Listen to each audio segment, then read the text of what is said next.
Estamos chegando para mais um Bem Viver. Eu sou Luana Ibelli e vou levar contigo essa boa prosa sobre como o mundo que a gente vive pode ser melhor. Nós vamos conhecer pelo Brasil todo iniciativas de alimentação saudável, agroecologia, saúde popular e cultura que estão construindo uma realidade diferente, com dignidade humana e respeito pela natureza. No programa de hoje você vai ver os benefícios da cúrcuma ou açafrão da terra no alimento à saúde. Do quintal para a ponta do lápis, o Momento Agroecológico mostra a importância das cadernetas que registram o trabalho de agricultoras do semiárido. No Comida de Verdade, a Letícia Massuli ensina uma receita de origem árabe que já é coisa nossa, de tão querida pelos brasileiros, a esfirra. Pelo mês da consciência negra, convidamos para o quadro de entrevista a cuidadora, mestra da cultura popular, comunicadora e cantora, Mãe Bete de Oxum. Como anda o hip hop brasileiro? Você vai saber no Mosaico Cultural. E ainda tem mais. Para ver tudo, fica com a gente que o Bem Viver está só começando. Vamos para o Momento Agroecológico conhecer as agricultoras do semiárido que estão colocando na ponta do lápis tudo o que sai do quintal. Se é consumo, troca, venda ou doação, não importa, cada atividade fica registrada nas cadernetas agroecológicas. O exercício é muito simples, mas tem grande importância para conscientizar a comunidade e as próprias mulheres do valor de um trabalho duro que costuma ficar invisível.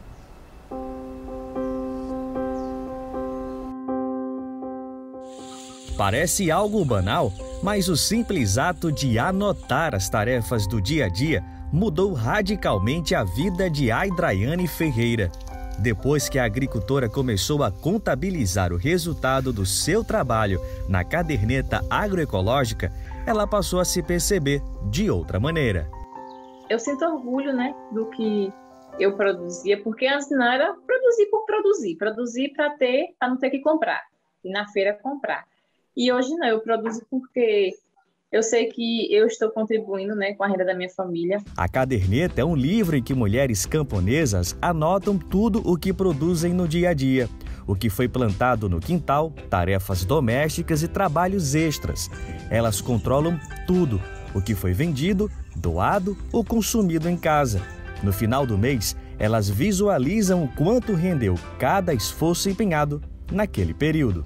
A caderneta agroecológica surgiu com as mulheres do Movimento de Mulheres Rurais do leste de Minas, junto com a ONG, o CTA Zona da Mata, num processo de formação de mulheres, agroecologia e feminismo. A caderneta ela nos traz um processo de formação com a perspectiva de gênero, onde essas mulheres vão se conhecendo. Para algumas pessoas e para alguns homens, essas mulheres elas não têm importância nenhuma, o que elas fazem não significa nada, e a caderneta ela vem com esse objetivo de mostrar que a gente contribui sim com a renda da família. Este é o quintal produtivo de Josélia. Nada do que ela faz neste espaço escapa da caderneta. De primeiro eu achava que eu só trabalhava, e depois da caderneta eu vim ver todas as diversidades que eu produzo, que eu não prestava atenção a isso, apenas plantava. É dessa forma que ela tira da invisibilidade uma experiência quase sempre esquecida, que chega a lhe render em um mês quase R$1.000 apenas com o que planta. E é anotando cada passo do seu dia que ela tem noção do tamanho do próprio trabalho. Quando eu vim ver a importância e a diversidade que eu produzo, eu digo, rapaz, eu sou a mulher.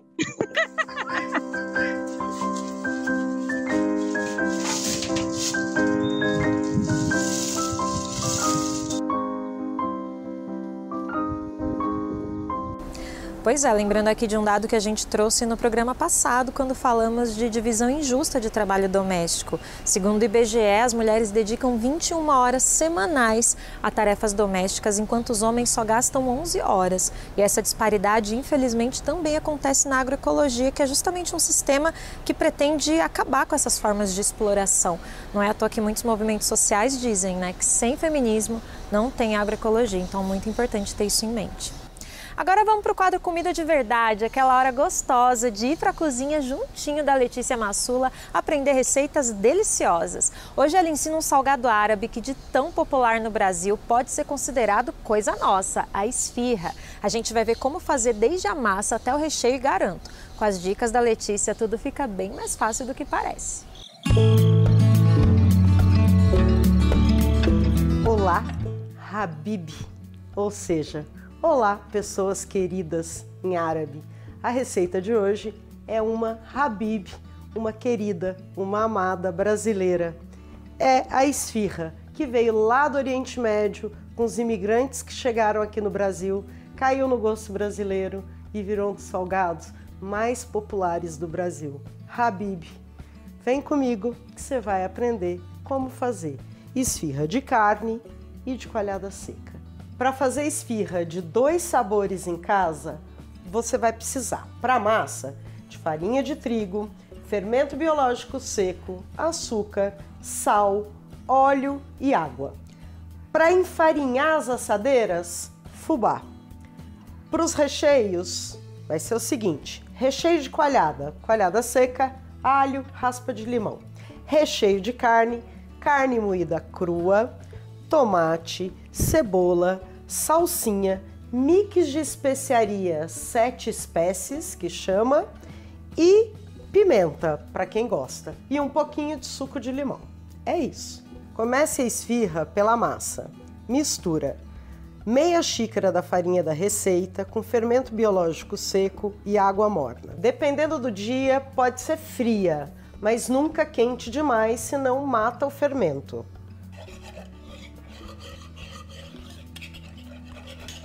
Misturei bem, isso aqui é a esponja, ou seja, é a ativação do fermento. Eu vou tampar, vou deixar durante 15 minutos para o fermento ativar. E aí eu vou seguir fazendo a massa da esfirra. Tá aqui, depois de 15 minutos a esponja cresceu, ou seja, o fermento está ativado. Agora eu vou começar mesmo a fazer a massa de esfirra com ele. Eu vou juntar os outros ingredientes, vou colocar a farinha e vou dar o ponto da massa. É só isso. Óleo,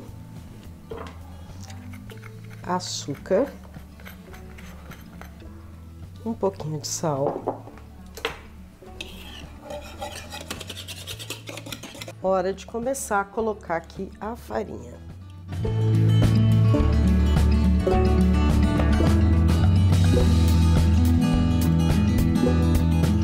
Eu prefiro deixar a massa um pouquinho mais preguenta, porque ela vai secando à medida que a gente vai montando as esfirras. Então, se ela fica um pouquinho grudenta, é melhor para não ter uma massa ressecada. Essa daqui, olha, tá no ponto certinho. Agora eu vou tampar e vou deixar ela crescer até dobrar de volume, o que pode ser entre 30 minutos e 1 hora, dependendo da temperatura do dia. Enquanto a massa cresce, vamos preparar os recheios. Para o recheio de carne, você mistura carne moída crua, tomate picadinho, cebola picadinha, salsinha, suco de limão e essa misturinha que se chama 7 espécies, 7 especiarias. Coloca um pouco de sal, um pouco de pimenta e é isso. Para a coalhada seca, que você já aprendeu aqui como faz, você vai misturar um pouco de raspinha de limão, um pouquinho de alho, sal. É só isso. Uma dica muito legal é enfarinhar as assadeiras que a gente vai colocar a esfirra com fubá. Por 2 motivos. Primeiro, ele não vai deixar a esfirra grudar. Segundo, que ele vai absorver eventual recheio que escorra dela. Como, por exemplo, aquele caldinho delicioso que fica na carne. Você pode estar achando estranho na sua casa que eu vou usar a carne moída crua na esfirra. Mas é assim mesmo. É esse o charme da esfirra. Olha que legal como a massa cresceu. Lembra como é que ela estava antes? Olha onde ela chegou. Eu vou começar a montar as esfirras. Eu vou dar uma enfarinhada aqui na minha tábua. Eu vou pegando aqui, ó, porçõezinhas de massa, bolinhas de massa. Vou achatando na minha mão enfarinhada. Olha só. Vou colocar aqui a carne moída. E aí, ó, vou fazer a primeira fechada. Ó, fez a primeira ponta do triângulo aqui. Aí pego essa bordinha, fecho de cá e ó, primeira esfirra prontinha.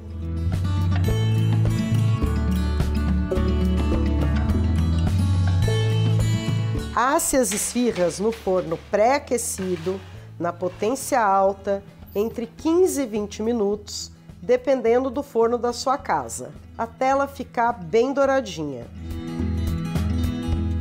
Olha que delícia essa... Até tá saindo fumacinha.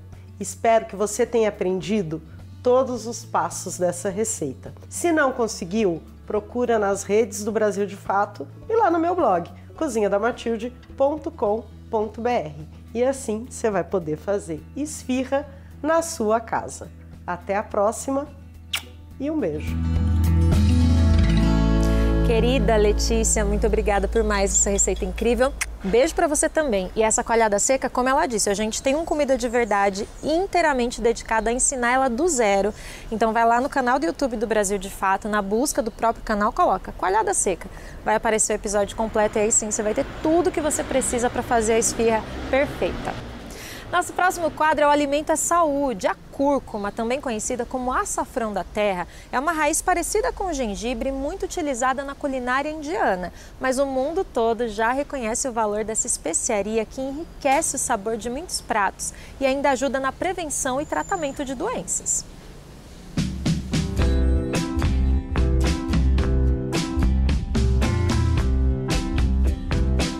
A aparência é de uma raiz que lembra o gengibre, com uma diferença: quando você rala, percebe que o interior é amarelinho e reluzente.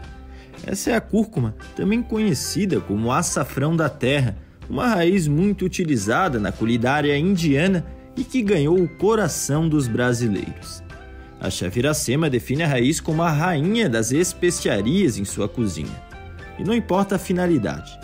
No feijão, em sopas, caldos, sobremesas e vitaminas, a cúrcuma é sempre bem-vinda. Quando eu coloco um pouquinho de cúrcuma, aquilo ali parece que o alimento fica até mais saboroso, assim. Parece que acendeu uma luz ali, né? Tão bom quanto o sabor são os benefícios que a cúrcuma traz à saúde. Efeitos anti-inflamatórios e antitumorais, principalmente no tratamento do câncer do esôfago e de boca, são os mais observados nas mais de 400 pesquisas sobre a raiz. Quem carrega as propriedades nutricionais são os chamados curcuminoides. Ela é um bom antioxidante, ela tem papel de cicatrização, de pele, coisa assim, ela tem ações diversas. Mas o foco principal é ter uma ação anti-inflamatória muito atuante, né? Os curcuminoides precisam de outras substâncias para facilitar sua absorção no organismo. É o caso da piperina, muito presente na pimenta do reino. Para o uso, Iracema dá uma dica: a preparação de um mix de ingredientes. Eu misturo num potinho assim, deixo prontinho um temperinho, que é cúrcuma, páprica doce, né? Então, uma colher de cada. Uma colher de cúrcuma, uma colher de páprica doce, uma colher de café de pimenta do reino moída na hora, castanha de caju, 2 colheres dela triturada, torrada. Mas a cúrcuma também tem algumas contraindicações. Pessoas com doenças cardíacas e úlceras devem consumir a raiz orientadas por médicos. A terapêutica precisa uma prescrição de um profissional habilitado e onde ele vai identificar a dose necessária para você, acompanhar se essa dose está trazendo o benefício adequado, o benefício esperado.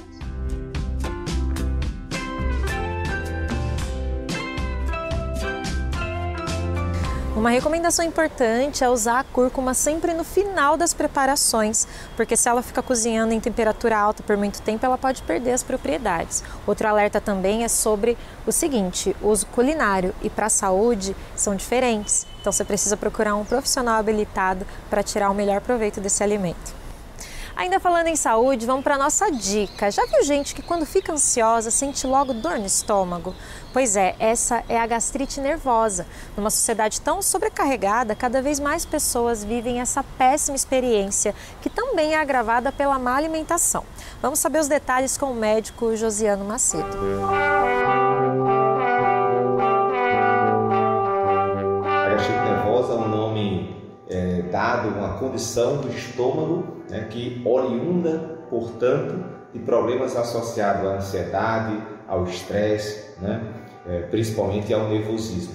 Então a gente sabe que na sociedade que vivemos neste momento sobrecarregada, cada vez mais nós temos casos, né, que envolvem a questão da gastrite nervosa.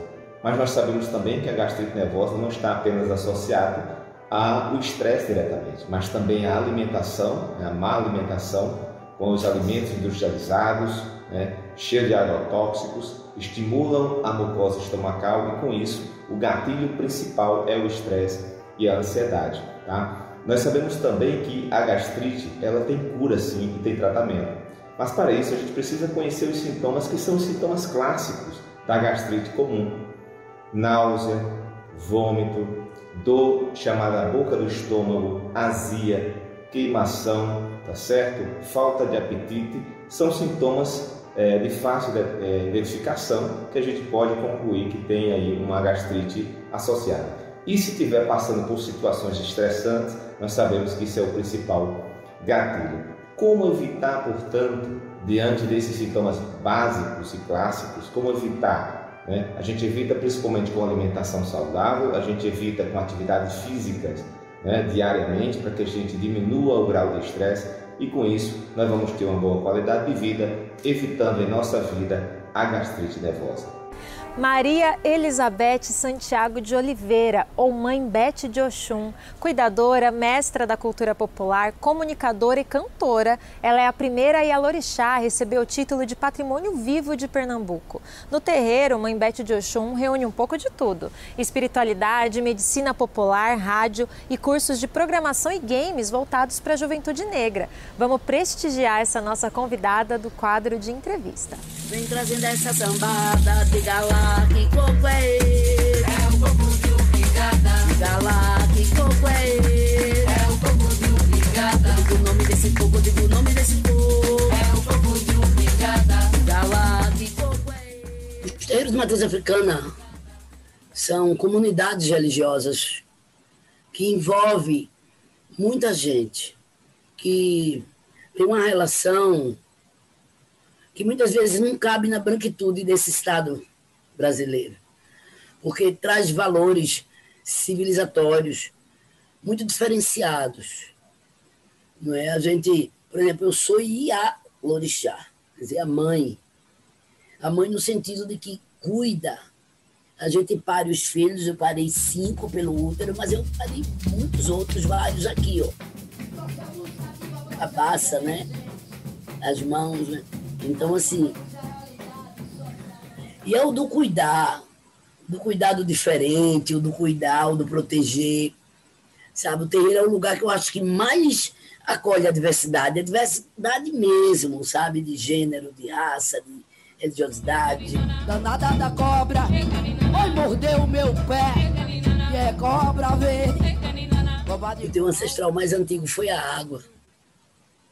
E assim, se a gente não tiver água, se a gente não tiver a terra é a nossa mãe. A terra é a nossa mãe. Qualquer povo originário tem a terra como mãe. Então, assim, não pode ser tratada como ela está sendo tratada, não pode ser negociada, vendida como ela é. No terreiro são outros valores. A gente canta o tempo inteiro. A gente canta para a água, a gente canta para o vento. O vento para a gente é sagrado. A mata é sagrada. É muita morte. Muita morte. Não dá mais. A gente precisa de vida, a gente precisa de celebração, de festa, de respeito à diversidade, de axé, força espiritual, a natureza emanando uma energia que equilibra. É isso que a gente precisa, valores civilizatórios, não é religião. Religião quem chama é o branco colonizador. A gente é um povo que tem valores civilizatórios. E a essência desse valor é o respeito à natureza o respeito à diversidade e a resiliência, sabe, a empatia. Esse é o corpo do Bingada, botando pra quebrar. Ao tempo que a gente quebra o preconceito contra a intolerância religiosa, a gente acessa os nossos jovens negros aqui da periferia a se apropriarem da tecnologia. Porque quem é que está dominando a tecnologia? Os filhos da elite branca. A gente tem que quebrar, porque eles estão se apropriando da tecnologia para fazer fake news, eleger presidente fascista. A gente tem que entrar nessa matrix, meu velho. A gente está possibilitando aqui uma nova narrativa nas tecnologias. Eu estou agora com 2 turmas, uma de 50 mulheres, só mulheres negras de 18 a 29 anos, oriunda de quilombo, de aldeia indígena, de terreiros, de escola pública, potencializar essa mulherada preta também a dominar a tecnologia, porque não vai ser só o macho branco e rico e jovem que vai dominar, não. A gente vai estar disputando essa narrativa e entrar nessa matrix. Povo indígena, cabeça de rato. Cadê a rádio das mulheres? Cabeça de rato. O Estado, ele não sabe lidar, não quer saber lidar com essa realidade do diferente, né? A cultura, ela mexe muito com as pessoas, ela joga luz no mundo diferente, né, da diversidade, né? A gente vive num país que a representação é muito em xeque o tempo inteiro. Cadê o povo preto? Cadê as mulheres? Cadê as mulheres negras? Cadê a periferia? Cadê o Nordeste? Cadê a cultura? Cadê a TV da cultura? Cadê a TV do povo de axé? Tá cheio de TV da igreja e do povo de axé. Cadê a regionalização da produção do conteúdo? Cadê a arte e a cultura para reencantar? Porque é só a arte e a cultura. A política desencantou. A arte e a cultura podem reencantar a humanidade. Eu acho que a gente vai tomar nosso país de volta sim. As ruas precisam ser ocupadas. As praças precisam ser ocupadas. Os becos precisam ser ocupados com a cultura. E a cultura alimenta a nossa alma. Nós somos o Corpo de Brigada de Pernambuco.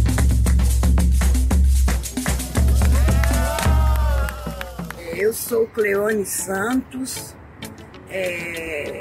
tenho 64 anos e sou coordenadora da Associação Agentes da Cidadania, que faz um trabalho com mulheres que vivem e viveram em situação de prostituição na região da Luz há 15 anos.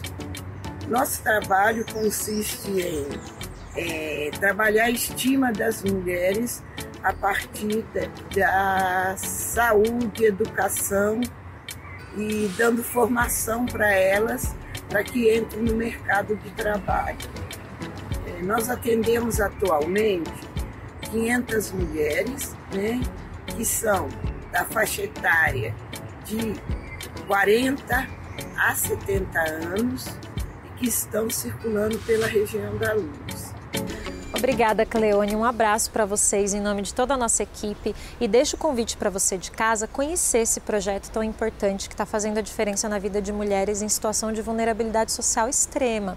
O site é mulheresdaluz.com.br. Você pode ajudar tanto com doações quanto com parcerias, no caso de instituições, ou com voluntariado, no caso de mulheres. Um outro convite também que eu deixo é caso você tenha algum projeto social, faça parte de algum movimento, tenha uma produção agroecológica de alimentos, vem participar do programa, assim como a Cleone. Coloca a sua saudação nas redes sociais com a hashtag BemViverNaTV, que a gente vai trazer o vídeo aqui e aí sim você vai estar aqui juntinho, ainda mais perto da gente.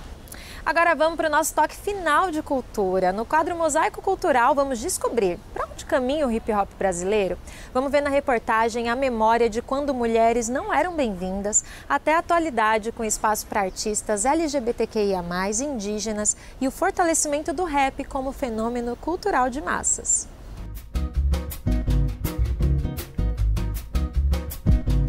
Lusofona sou, saiu trançando línguas e como o hip hop volta em busca da cooperação. Ativa na cena hip hop desde 1985, Sherryline traz parte da história do movimento no Brasil. E quando ela começou a frequentar as rodas de break, as mulheres não eram muito bem-vindas. A roda abria, eu queria entrar na roda e os caras ficavam com os braços travados e eu ia empurrando também, porque eu queria olhar o movimento, acompanhar aquele movimento. Então, você tinha que fazer que nem o metrô, e empurrar para poder entrar. Experiências e me orgulho disso. Vivo em Portugal, África, Brasil nesse contexto, eu que visualizo e elaboro. Em 90, quando eu me descubro uma mulher feminista, né, eu começo a falar do universo feminino, e aí de várias formas, né, seja da mulher na sociedade, a mulher e as questões de violência doméstica, a mulher empoderada, enfim, essa coisa de podemos estar em qualquer lugar.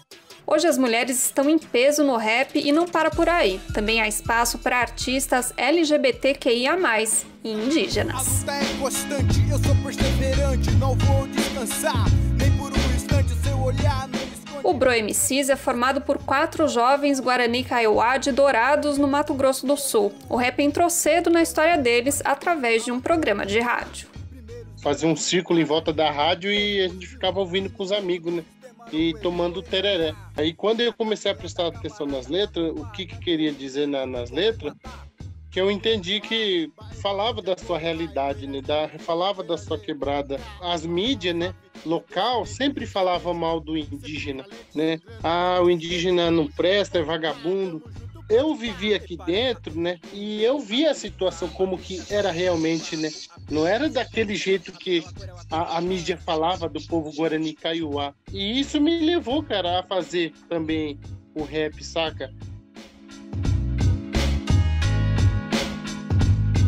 Da aldeia no Mato Grosso do Sul para Porto Alegre.